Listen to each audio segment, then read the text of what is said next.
Alright, now we're going to do more than two dimensions.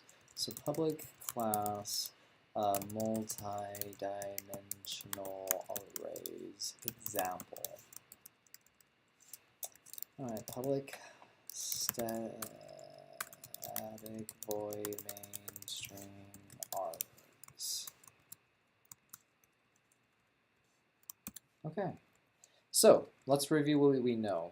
We need to create a single dimensional array. Might do int 1d equals new int in whatever size we want, maybe 10. And then int 2d equals new int, and maybe we'll make it a 10 by 10. And this has 10 elements. And this has, how many elements does this one have? Well, there's 10 one-dimensional arrays of size 10. So 10 times 10 is 100 elements.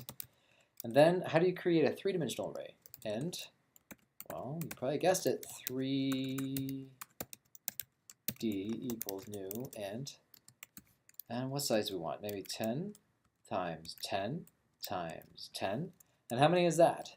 Well, that's 10 times 10 is 100, and 100 times 10 is 1,000 elements. How do you use a 3D array? 3D 0, 0, 0 equals -12. Just like that. Now here's the warning. I'll put it all caps. The warning. Why use a 3D array?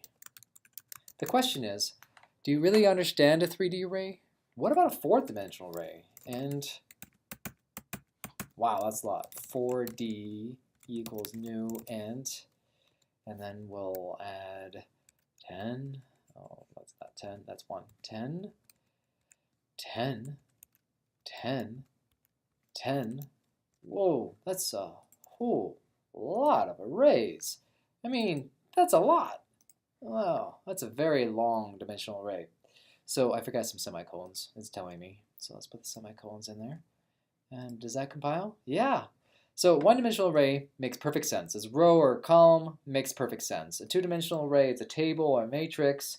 It's useful, very useful. Three-dimensional array, you know, I have never used a three-dimensional array outside of teaching people how to use the three-dimensional array. And a four-dimensional array? Well, there's what's the point? You can have as many dimensions as you want, but what do dimensions actually mean?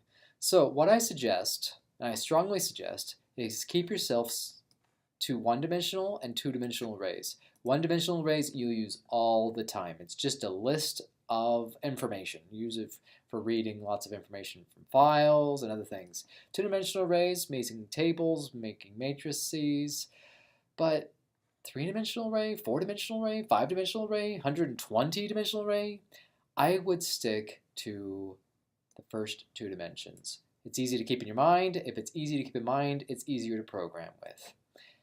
And that's it.